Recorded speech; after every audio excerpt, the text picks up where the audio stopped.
I would note that decisions in the past by previous governments not to rein in its spending materially contributed to very high inflation rates, which stayed out of target for 33 months in a row, contributed to one of the steepest increases in the interest rate path that New Zealanders have experienced, and very much led materially to the cost of living challenges that we are still working to unwind today. Thank you. Thank you. Are you committed to meeting our entire nationally determined contribution under the Paris Agreement domestically? Well, we remain committed to the Paris Agreement. As the member is well aware, the Zero Carbon Act sets out emission reduction goals, which this government is on track to meet.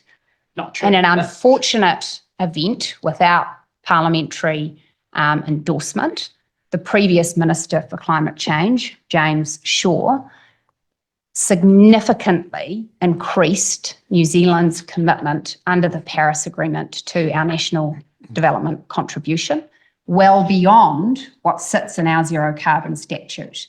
And the cost of that is significant. And now the options for the government to meet that obligation are both through domestic emission reduction efforts, or there is the potential, which some seem enamoured by, of sending billions of dollars offshore. And our preference has been to focus on domestic emission reduction efforts. Do you accept, therefore, that every time the government cuts domestic climate action, that the offshore mitigation bill increases? No, I don't think it's that black and white. And I think that we are one of several countries who are not on track to meet the NDC. That doesn't come into effect until 2030. We don't currently have a legal liability to send billions of dollars offshore, and I suspect that there will be many developments globally about how NDCs are met and managed over the coming years. What I observe is that there are a number of countries internationally who are not on track to meet the NDC requirements, while also making good progress on reducing their emissions in their home jurisdictions. I think that many of those countries will enter discussions over the next few years about what that means in terms of the Paris Agreement and how we collectively continue efforts globally to reduce emissions, but in a way that also meets the very real, pressing domestic concerns of a number of nations, which is to say, I do not think New Zealand is alone in saying that it would not meet the expectations of New Zealand taxpayers if we were to send billions of dollars offshore to meet the terms of a global agreement. Now, New Zealand is not alone in that. Certainly, there are voters around the world who would feel very uncomfortable about those sorts of choices. And so what I expect is that ongoing diplomatic efforts will continue. To be very clear, Up, please. yeah, I guess just to be very clear, Minister, given that you've implied my position many times in your answers there, the Green Party very I think I'll be read by my words rather than the implications you take from things, because in my experience, the implications you take from things are very different from the implications I take from things. I would like to put my own words in my own mouth. Sure, you do that, and I'll do the same. Absolutely. Great. So I guess the final point that I would make, or rather the question that I would ask, is do you think that it constitutes good economic management to be making explicit commitments, particularly on the international stage, that you are not budgeting for nor planning to actually meet? I'm very confident that the Treasury is meeting all of its obligations in terms of the way that liabilities and commitments are represented in the government books. That has been assessed by the Auditor General, who concurs. Thank you. Public sector job cuts. Could you walk us through the logic, the assumptions and the calculations that were necessary to land you on that 8,700 figure? Yeah, so the basic logic is that if you look back over time, again, blue and red governments, we're yet to have a green government, God give me strength. But if you look back over blue and red governments, then proportionate to the population, the core public service has tended to be about 1% of that population. Under the last government, there was an extreme increase in the numbers in the public service from around 43 to 67,000. Sorry, no, I've got that wrong, 43 to 61. And what that meant was that as a proportion of the population, core public service was more like 1.2%. As the member is aware, in our budgets, we have consistently looked to reprioritise baselines. We made a very significant baseline reduction in our first budget. We set caps on contracting and consulting spend. And even despite making those changes, we haven't seen a significant reduction in the number of public servants. In fact, in some areas, it has grown. So our view has been that we need to be quite clear that we want it and the logic to look more like what it has historically. We see no reason why in a modern age with great digital tools available, why we shouldn't be able to have a core public service similar to size it's been in the past. So we therefore projected forward and said, what would 1% of the population look like? We were realistic. We said, well, you wouldn't achieve that overnight. The better way to achieve that would be to give yourself some time to plan for it. So we set that out-year target.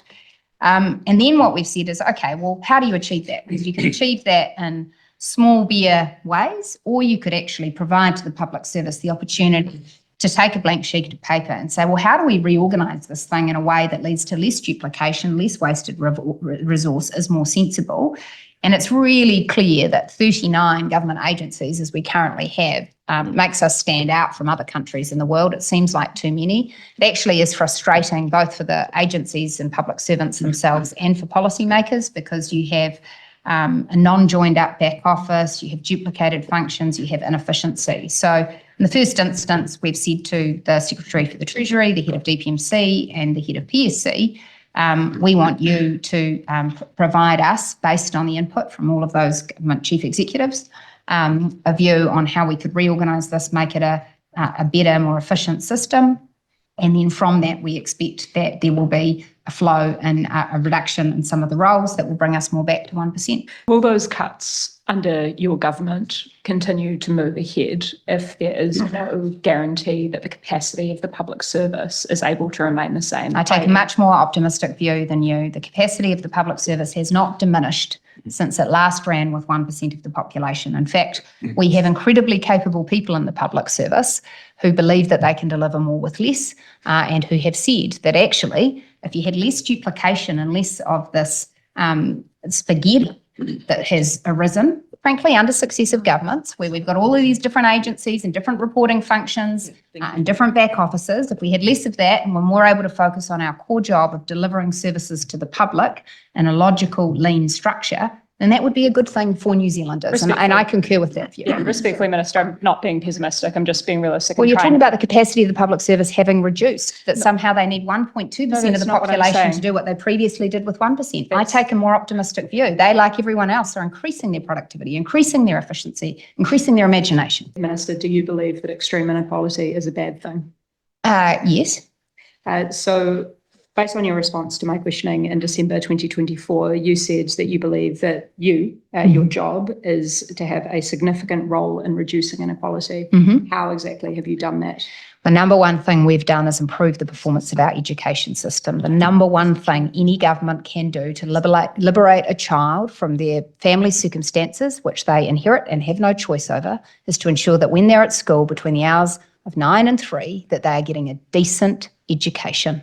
We cannot control what every parent does in every home. We cannot control what spending choices parents make. We cannot control what parenting choices they make. But what we can do is ensure that no matter what home you were born in, when you turn up at a school in New Zealand, you get a decent go at getting literacy skills, numeracy skills that are needed for you to contribute to our community, for you to get a job and for you to enter further training. And frankly, in recent years, we've done far too poor a job of that. Too many kids, particularly the kids from the poorest homes, have been left behind by our education system. And I think the number one thing that our government can do to address that is ensuring that we are giving every kid an hour a day of reading, writing and maths, that they are getting access to the structured literacy and numeracy approaches that work, that the teachers that are teaching them are getting the professional development that allows them to take those approaches, and that we are measuring ourselves against whether kids are learning more. And so I think Erica Stanford's education reforms and the success that they are having is one of the biggest things we can do for long-term equality in this country. I believe